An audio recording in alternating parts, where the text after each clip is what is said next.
so we have 4 times 5. 4 times 5. Jaslyn, what's 4 times 5? You need to unmute.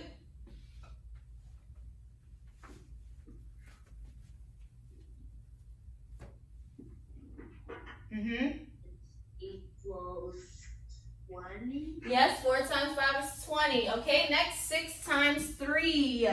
Austin, what's 6 times 3? 3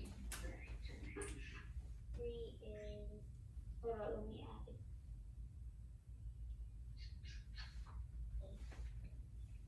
I don't need a pace. Okay, so 6 groups of 3 are 3 groups with 6 inside of them. I usually just either do like 3 balls and 6 balls. Okay, however.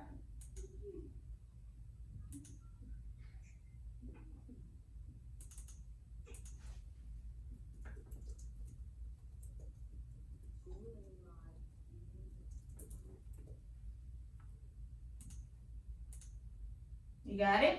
Not yet? 19. Not 19. Try again.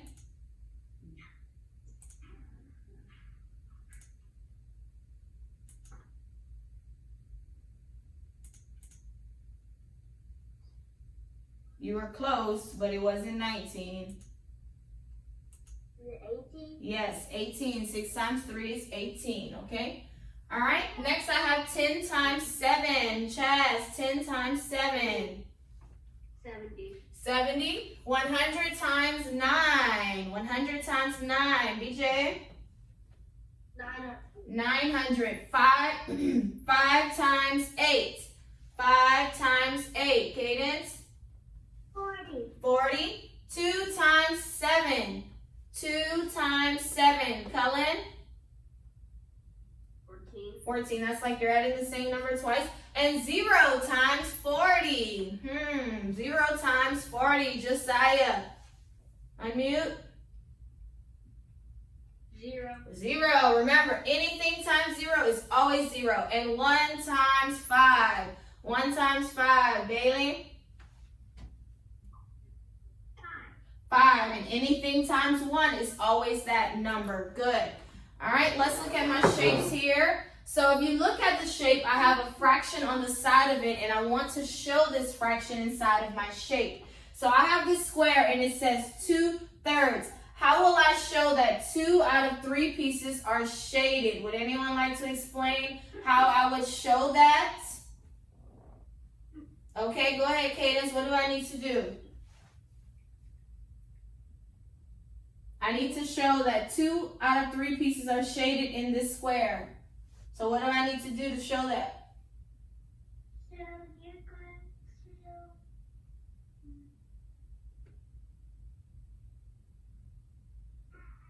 Think about it. This is a whole. So what do I need to do first to show that it's even a fraction? You need to cut it in 3. Yes, good. I need to split it in 3 pieces first. Then what do I do now? Then you shade 2 pieces. Good, very good. Yes, I divided into 3 and showed 2 pieces. That will be on your quiz Thursday / whatever. Okay, so next I have triangle. How do I show 1/2 on this triangle here? Chaz, what do I need to do? You divide a triangle How? by putting a line. Just one line? Yes. Okay, and then what do I do now? And you draw one triangle in. No, Ash. Shade in one side, yes. So 1/2, okay? So this is fractions. Instead of us knowing exactly, instead of it being cut for us, we have to cut it and shade it in. That's the only thing that's making it a little confusing probably is because you have to cut it and shade it. So we have to show, okay? So let me give you another shape that you could possibly do something with. Okay, so I have 2/4. What do I need to do to show 2/4 inside of my circle? BJ, what do I do? Put it 4 9s. Or divide it into 4 pieces. Then what? And shade 2. And shade in 2, okay? So this is what we will see on the quiz this week. I'll have a shape and a fraction next to it, and you have to figure out how to show that fraction, okay? All right, so look at my story problem up here. So I have Joe baked 10 cupcakes.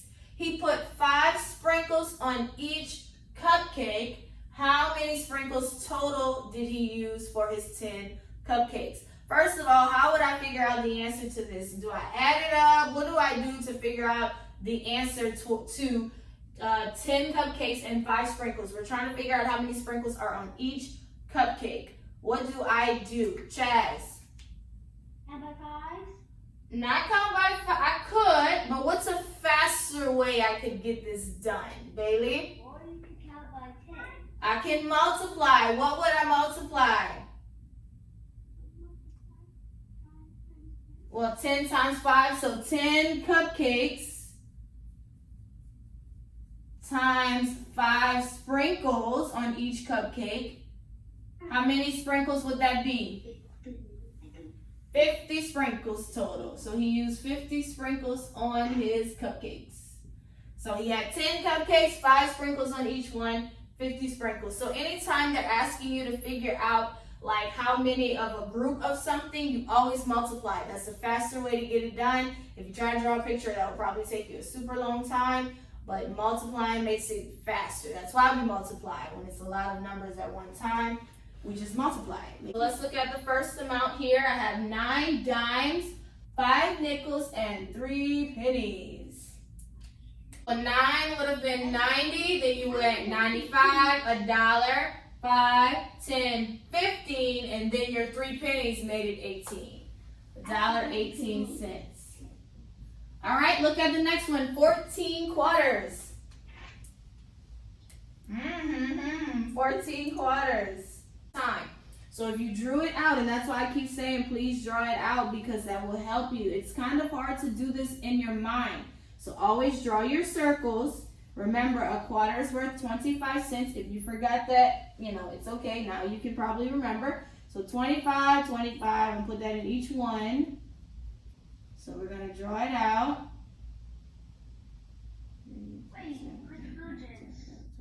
Yes? We were supposed to write it? That's what I had said at the beginning. I was like, you need a book so that you can write it. I did say that, and I said it's hard to do this in your mind because it's so many different numbers you're counting at one time. Okay, so we have the 25s. So you have 2 ways you can do it. You can group it by 4s because we know that 4 quarters is $1. So these 4 quarters would be $1. So then these 4 would be $2, and these 4 would be $3. All you have left are 2 quarters. So that's 25, 50, so that means it's $3.50. Now you could count it all after you draw it, 25, 50, 75, $1, $1.25, $1.50, $1.75, $2, $2.25, $2.50, $2.75, $3, $3.25, $3.50, okay? So I didn't see any of those answers. I guess maybe it was because it was a lot of quarters, but if you drew it out like this, that might have helped. Okay? All right, so let's look at the next one. So 2 dimes, 7 nickels, and 6 pennies. Draw it. So if you have 2 dimes, 10, 20, then your 7 nickels, 25, 30, 35, 40, 45, 50, 55. Then you had 6 pennies, so 56, 57, 58, 59, 60, 61 cents was your answer. 61 cents.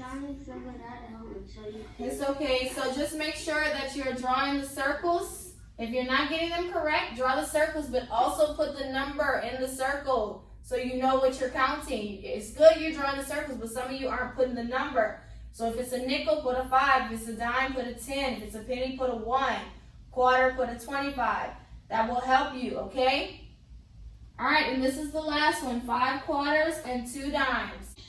Huh? We just don't finish. Okay, so it's $1.45. Okay, so you have 5 quarters. That was $1.25. 2 dimes, 35, 45. It's okay if you're not